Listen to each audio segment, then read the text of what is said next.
Let's take a look at how the drivers fared in the opening round of the season. Dean Wanless had pole with John Faulkner on his outside, only 1/100th of a second separating them in Repco qualifying.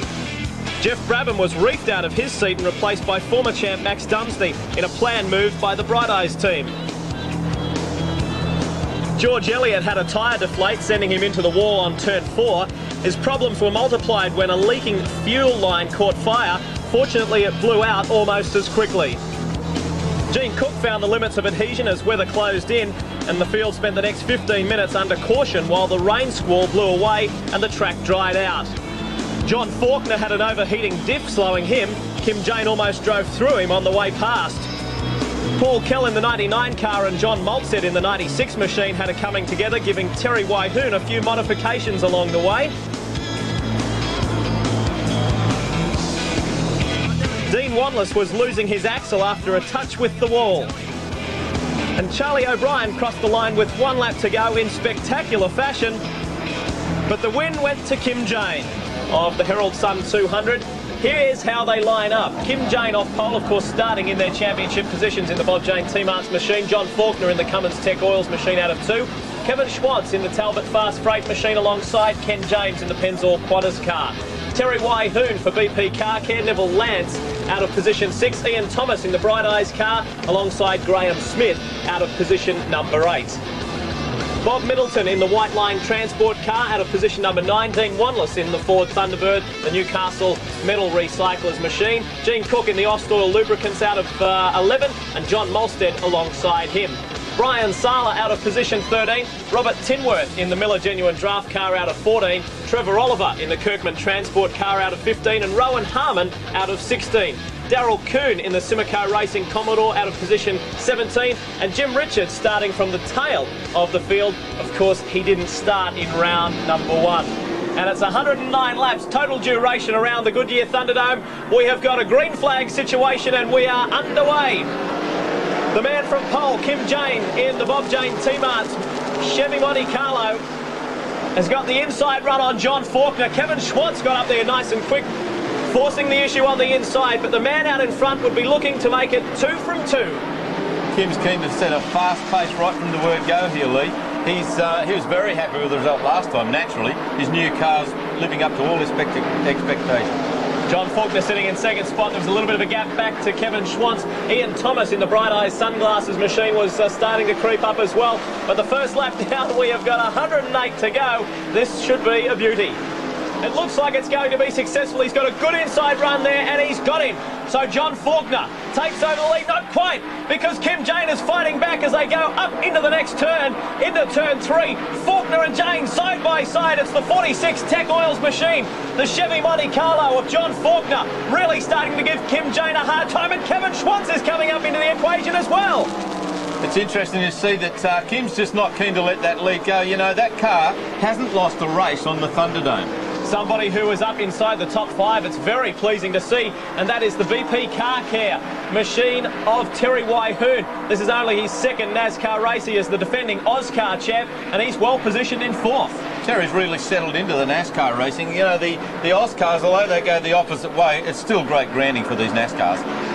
He is in a brand new Ford Thunderbird, finding his legs, finding his feet. He is running alongside the Bright Eyes Sunglasses car of Ian Thomas, who's fighting him for that 4th position. We go back up front. These are our lead 2 car. Oh, Kim Jane. No. Jim Richards has come into the pits. We have just got word from race control.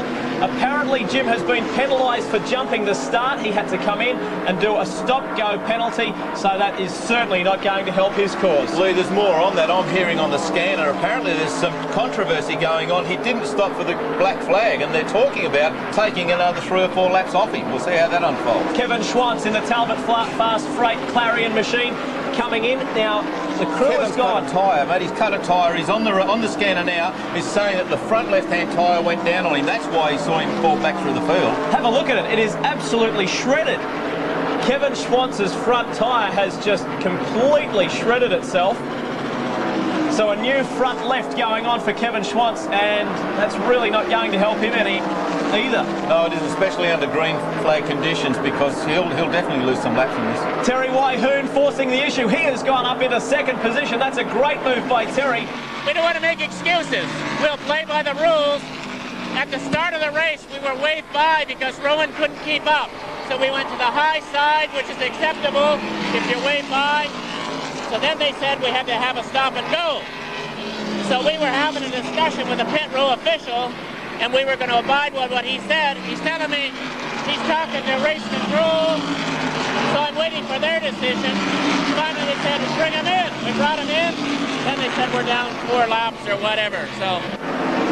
Well, so the situation now seems that Jim Richards has in fact been penalised 4 laps.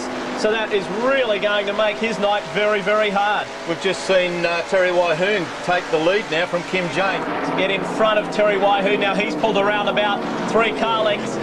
Very early stages of the Herald Sun 200. A long way to go.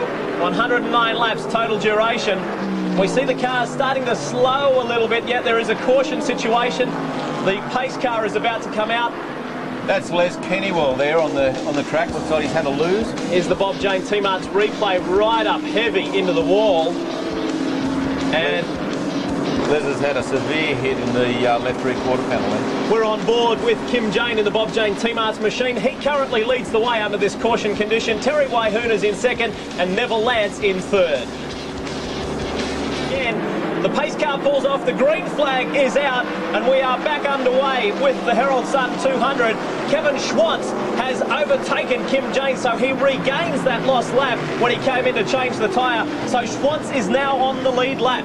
And he's certainly running hard. He wants to make up some time here and I guess save a little bit of face. Ian Thomas on the outside of the man from Gooseberry Hill in Perth, Neville Lance. A real dark horse in this field. He ran very well in round 1. I was talking with his team manager, team owner. Himself, Lee. He knows that it's still a long way to go. His car's fast. He's comfortable with it. Here is our defending champ. We just saw him there. Car number 1, Jimmy Richards, trying to weave his way through. Of course, Jim is around about 3 or 4 laps down at this point in time. There's our race leader. There's no problems for him as the shadows start to get larger here at the Goodyear Thunderdome. Faulkner up into third now. That is a really good effort from John Faulkner. Oh, we've seen contact! Jim Richards and Terry Wyhoon. No! Kevin Schwantz! Kevin Schwantz is the big loser in this one. Oh, we were just talking about him sitting in 9th position and on the comeback, and he has just T-boned Terry Wyhoon's BP Car Care Ford Thunderbird. Kevin had nowhere to go in that situation. We've got a fire here, Lee, but it's actually in the exhaust pipe. What's happened there is that the engine has stalled, but because it's still got momentum and turning over, it's pumping raw fuel down into the exhaust pipes. The heat from the pipes have ignited it. Nothing to worry about. Well, let's hope that Terry is okay. Let's have a look at the Bob Jane T-Marts replay. Jim's coming up on the inside. Now they've made contact there. Terry goes sideways. Jim's running high. Look to the top of your screen for Kevin Schwantz. Kevin hits the back of Jimmy and crunch right into the side of Terry Wyhoon. He had nowhere to go. Jim's also had that hit in the back there. It's ballooned that rear guard out. You know, they're going to have to try and bring that in a little bit. It'll catch so much air, it's going to make it very difficult to steer. Well, while we're under caution, John Smales has a look at just how safe it is for these NASCAR drivers. Nobody says it straighter than John Sidney. No, he knows how to call the shots. So Kim has got a lot of work to do as we are under green flag situations. Gene Cook's led the race away in his Falcon there, the only Falcon in the field. He's building his own engines. I was speaking with him earlier. He's very happy with the horsepower that he's getting out of those engines. Well, one interesting thing is that Gene Cook in the Ostoil Falcon didn't elect to go into the pits for that pit stop. A wise move, George, do you think? Well, you know, Gene's been around a long time. I mean, I don't know that that's what I would have done, but he certainly knows how to make a call. I've been racing Gene for, I guess I remember racing Gene 20 years ago. Of course, I started at a very young age. Well, what you just saw at lap 65 of 109, Gene Cook leads the way from John Faulkner, who is rapidly charging up on him now. Gene decides to run high. He has run extremely high on the circuit. Faulkner slipped through. Jimmy Richards has gone through as well, but of course we know that Jim is running at least 3 laps down. And I saw car 75 there. That's Dean Wandler slipped through on the inside, so perhaps Dino is running in 2nd position at the moment. Gene's on the radio saying he thinks he had a tyre go down. Well, Gene Cook, after electing not to go in for a pit stop. Obviously that is not going to pay dividends. Dean Wanless is in second position behind John Faulkner. Car number 1 there you see on screen, that's our defending NASCAR champ Jim Richards, who has had a dreadful day here at the Goodyear Thunderdome. Having a look now, John Faulkner in the Cummins Tech Oils. Chevy Monte Carlo leading the way from Dean Wanless. We see Kim Jane on the charge back. He hasn't wasted any time at weaving his way through the field. He just made a move there on Ian Thomas. Now coming up on Jimmy Richards. He's carving him up. Have a look at Kim Jane go. Kim's got 4 brand new tyres on that car, and he wants to get the most out of them before he starts to build up the heat too much in them. Well, we are inside 40 laps from home, and this is where you see things start to hot up now. He is right up on the back of Ken James in the Pennzoil Quanta Chevy Monte Carlo. This is going to be a great run to home. Be interesting to see what Dean Wanless does when Kim catches him, because Dean can get a little bit hot-headed, although he's been very level-headed here tonight. Tell you what, Kim Jane is on a charge. He has just pegged off another one. He's got past Ken James. Now he's on the inside of Dean Wanless. Have a look at this. Kim Jane has just gone crazy. He is not stopping for anyone, and he's gone from the back of the field up into second within a matter of lap. Kim seems to have his measure here. It'll be just interesting to see what happens with this slower car. Here he goes. He's got the inside run on Faulkner this time, and he gets him. So Kim Jane in the Bob Jane T-Marts Chevy Monte Carlo goes straight into the lead. Fantastic driving by him. Faulkner's tagged onto the back, so we are in for a really good scrap. Certainly getting to the pointy end of the stick now, Lee, and Faulkner's in there. He really wants this win. You know, he needs it. He's been at it hard for race after race after race. New car, always fast, but just not quite able to get it over the line. Neville Lance's just watching Ian's car. We've got Jim back in now. He seems to be having a problem. He said that the car's very loose. I could hear him talking to Dick Midgley. I think they're going to try and do something with that rear guard. See, that rear guard's getting all the air up into the boot. It's lifting the back of the car, and it's making it very, very loose in the turns. Well, as our defending champion receives some attention in the pits, we'll take a break from the Goodyear Thunderdome. Well, Lee, it depends on how you hit. You know, I mean, I've been in that position many times, but the very uninteresting crashes where you just go in and stop from 300 kilometres an hour to nothing, they're the ones that hurt you. Here's John Faulkner now. I can hear him. He's actually seeing the racetrack below his left elbow. More debris out on the circuit. There is a big chunk of rubber sitting out on the circuit, so let's just have a look at the state of John Faulkner's tyres, because that could be rubber off his car. Faulkner's saying that even the inner sill is gone. The fumes are getting to him. There's so much dirt flying up inside the car. It's in a bad way. The inner of that car, the inside of it, is really damaged. That rear tyre wasn't looking exceptionally good either. Obviously, that big chunk of rubber that we saw on the track was from the rear left of John Faulkner's car. The crew member there just cleaning up the inside. What would he be doing? Just taking dust or grime? What would he be doing? Trying to get as much of that rubber dust out as he can, but John's complaining. Apparently the lower profile of the tyres has caused the exhaust pipes to hit the racetrack. That's fractured them and started the cause of all his problems. Now a tyre has let go and it's taken out the inner guards. He's in a lot of trouble with fumes. The driver's having to come to conditions with, well, some different conditions anyway. There's your update at the moment. Kim Jane leading the way from Dean Wanless and Ken James up inside the top 3. Kim's leading away here. Dean Wanless right behind him. Dean's really keen for this win, as I said before. I think he's just going to pace Kim at this stage and maybe save his big run for last. As I was saying earlier, he had his fair share at the lead in the first round. He ended up finishing 10th. After we saw that axle drop out of his car after he had a very big contact with the wall on the right-hand side. That actually popped the axle out on the left-hand side. It knocked the force of the impact, he was saying, actually bent his diff, and it popped the little cap off the left-hand rear, and the axle actually fell out, as we see Brian Sala get all out of shape and just nudges the wall. Brian Sala, it looked like to me, maybe had a right rear tyre going down there. He was very, very loose. Couldn't quite hold it. Here's the Bob Jane T-Marts replay. He got all out of shape coming out of that turn. Went one way, went the other, then locks them up and does a pretty good job at controlling this. Sure does. Brian Sala's been really persevering with that car for quite some time now, but I believe he's negotiating on one of the John Sidney cars. Welcome back to the Goodyear Thunderdome for the Herald Sun 200. The lights are really starting to come into effect here, and we are back underway. The restart Kim Jane leads the way from Dean Wanless. Ken James is excellently positioned there in third position in the Pennzoil Qantas Chevy Monte Carlo from Ian Thomas back there in fourth. We're at the business end of the night now, Lee, and everything these guys have got left, they're going to pull out and throw it now.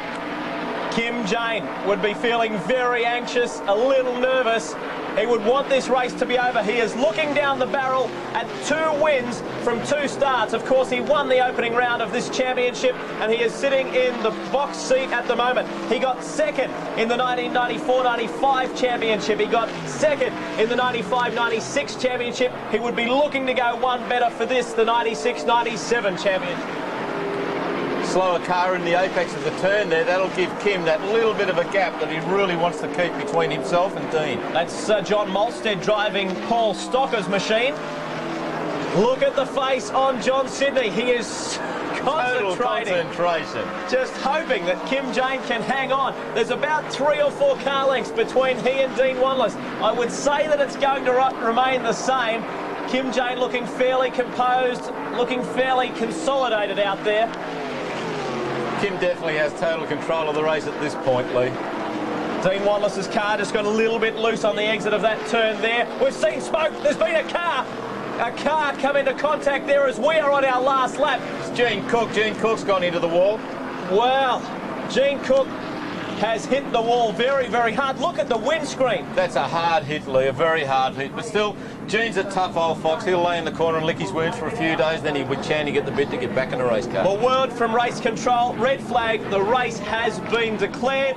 There's the Bob Jane T-Marts team looking very pleased, very happy with themselves. And there's our winner, the man who has taken out the Herald Sun 200 here tonight at the Goodyear Thunderdome and indeed has won the opening 2 rounds of the 96-97 series. Kim Jane in the Bob Jane T-Marts Chevy Monte Carlo. Well done. Recapping the final placings for you, Kim Jane in the Bob Jane T-Marts Chevy Monte Carlo in for the win. Dean Wanless, his best result to date, in second in the Newcastle Metal Recyclers Ford Thunderbird. Ken James in the Pennzoil Qantas machine in for third. Ian Thomas in the Bright Eyes Sunglasses Stores car in for fourth. And Neville Lance in for fifth. Tinworth in the Miller Genuine Draft car 6th. 7th was Smith. Middleton in the White Line Transport Vehicle 8th. Cook in the Ostoil Falcon 9th. And Faulkner in the Cummins Tech Oils car 10th. Here's John Smales with